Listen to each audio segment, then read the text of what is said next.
anak-anakku, pada pelajaran kali ini itu kita akan belajar tentang persamaan dasar akuntansi. Sebagai ilustrasi, ini ada gambar timbangan. Timbang ini menunjukkan adanya keseimbangan antara sebelah kiri dan sebelah kanan. Di persamaan akun dasar akuntansi juga sama. Nanti kita akan lihat di sebelah kiri yang ini itu untuk harta dan sebelah kanan di sini untuk modal. Baiklah, kita lihat gambaran selanjutnya. Ini tujuan pembelajarannya. Jadi diharapkan kalian setelah pembelajaran selesai mampu mempraktikkan pencatatan persamaan dasar akuntansi dengan benar. Tujuannya. Seperti yang sudah saya katakan tadi, bahwa konsep dari persamaan dasar akuntansi yaitu jumlah harta di sebelah kiri sama dengan jumlah utang dan modal yang di sebelah kanan. Ini sehingga harta sama dengan utang ditambah modal. H sama dengan U plus M. Sebelum belajar lebih jauh, di sini kita harus tahu dulu masalah penggolongan akun. Akun, sebagaimana telah saya kemukakan sebelumnya, yaitu dibagi menjadi dua, akun real dan akun nominal. Akun realnya dibagi tiga, harta, utang, dan modal. Sedangkan akun nominal ada dua, yaitu pendapatan dan beban. Ini yang harus kita ingat-ingat selama belajar akuntansi. Ya, ada harta, utang, modal, tambah pendapatan dan beban. Jadi semuanya ada 5. Ini penggolongannya. Harta itu semua milik perusahaan, baik yang berwujud maupun yang tidak berwujud, yang ikut serta dalam menjalankan perusahaan. Di sini harta dibagi, ada harta lancar, ada harta tidak berwujud, ada investasi jangka panjang, dan ada harta tetap. Harta lancar misalnya kas.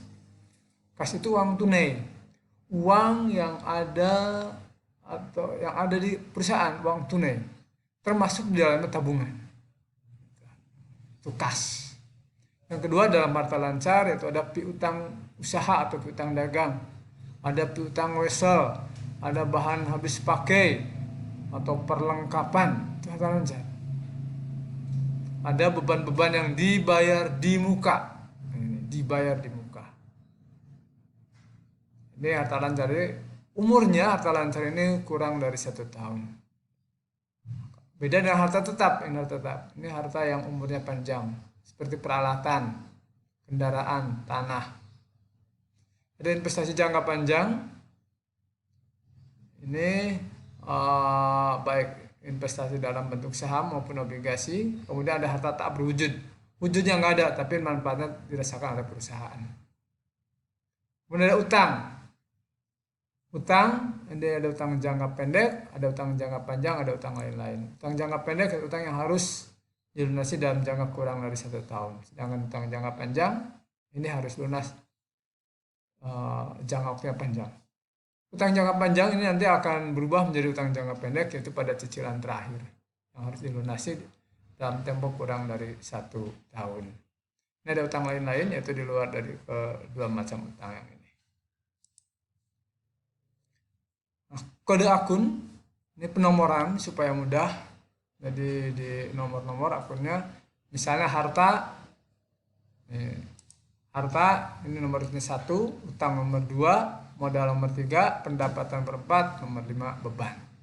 Jadi kalau ada akun misalnya kas nomornya 111, berarti 1 yang pertama menunjukkan harta, 1 yang kas itu menunjukkan harta lancar, dan 1 yang ketiga urutannya. Jadi nomornya 111 itu dalam penomoran.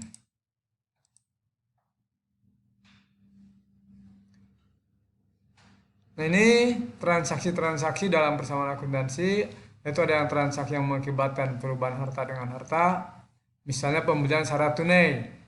Kita kalau membeli barang secara tunai, saya membeli perlengkapan, membeli kertas, membeli apa, tunai, berarti uang kita berkurang.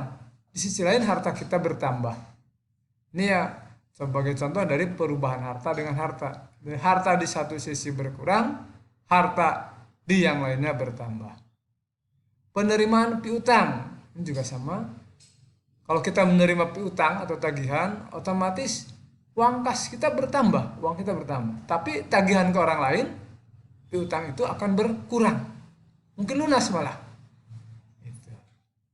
Kemudian penjualan harta secara tunai ini juga mengakibatkan uang kita nambah, karena barangnya dijual tunai, tapi barang yang kita punya itu berkurang. Kita misalnya menjual barang dagangan, misalnya barang dagangannya berupa Indomie, dijual Indomie berkurang, tapi uang kita bertambah. Ini contoh transaksi yang mengakibatkan perubahan harta dengan harta. Ada lagi transaksi yang mengakibatkan perubahan harta dengan utang. Misalnya kita membeli sesuatu barang dengan kredit, harta kita nambah, tapi utang juga bertambah. Kita beli motor kredit, motornya nambah, tapi ingat utang juga bertambah. Atau kita memperoleh pinjaman dari kreditur atau dari bank, duit kita nambah, tapi utang juga bertambah. Atau kita membayar utang, uang kita akan berkurang. Kita bayar utang, uang kita berkurang, tapi di sisi lain utang juga berkurang. Kemudian ini transaksi yang merupakan perubahan harta dengan modal. Yang pertama, ada investasi yang dilakukan oleh pemilik modal, yaitu misalnya kita mendirikan perusahaan, investasikan uang. Nah, ini dengan investasi uang, otomatis modal ini bertambah, uang kasnya juga bertambah, uang kas perusahaan, bukan uang kas kita. Dilihat dari sudut perusahaannya. Kemudian memperoleh pendapatan. Kita misalnya perusahaannya bergerak di bidang potong rambut. Kalau ada orang potong rambut, otomatis uang kas kita nambah. Pendapatan juga nambah. Dari mana? Dari orang yang dipotong rambutnya oleh kita. Gitu ya.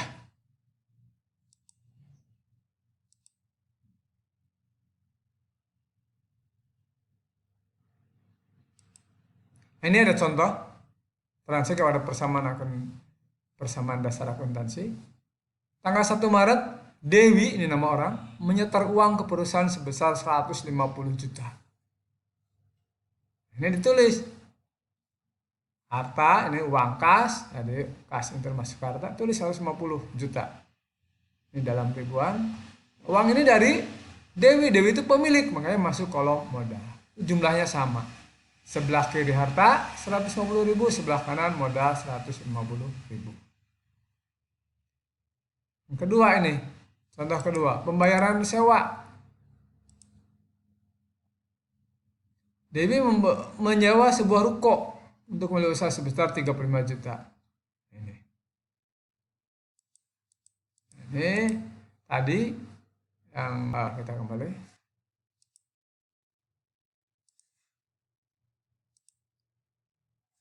Ini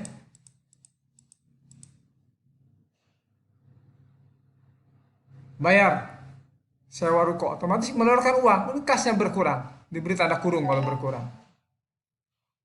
Kemudian sewa dibayar di muka bertambah, kita sekarang jadi punya ruko, dikurangi, diselisihkan 150.000, ini dikurangi 30.000 jadi 115.000. Ini sewa dibayar di muka asalnya tidak ada, 0 ditambah 30.000 isinya jadi 35.000. Modalnya tetap. Sekarang ini cek 115.000 tambah 35.000, ini 150 nih kali satu. Jumlahnya sama dengan ini, persamaan.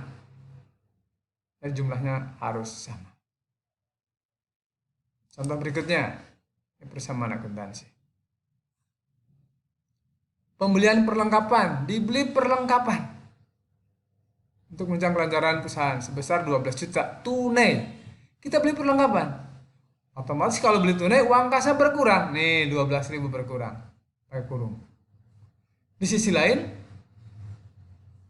perlengkapan bertambah. Kenapa bertambah? Kita beli. Beli otomatis kalau kita membeli tadinya tidak punya sekarang menjadi punya. Ini perlengkapan disingkatnya pelengkap. Uang kasnya kita selisihkan 115.000 dikurangi 12.000 jadi 103.000. Perlengkapan tetap saya diberi muka tadi tetap 35.000. Peralatan dari yang pembelian ini yang beli peralatan ya ini barangkali kurang jelas. Dibeli peralatan seharga 40 juta kredit. Peralatannya nambah, utangnya juga nambah. Ini 115.000 tambah 30.000 tambah 40.000. Ini berarti jumlahnya 190.000. Ini tengah-tengahnya yang kanan utang dan modal juga sama 190.000. Ini persamaan jadi gitu. Prinsipnya harus sama. Saldo akhirnya sama. Ini tadi bayar perlengkapan tunai, membeli perlengkapan tunai. Perlengkapannya nambah, uang kasnya berkurang.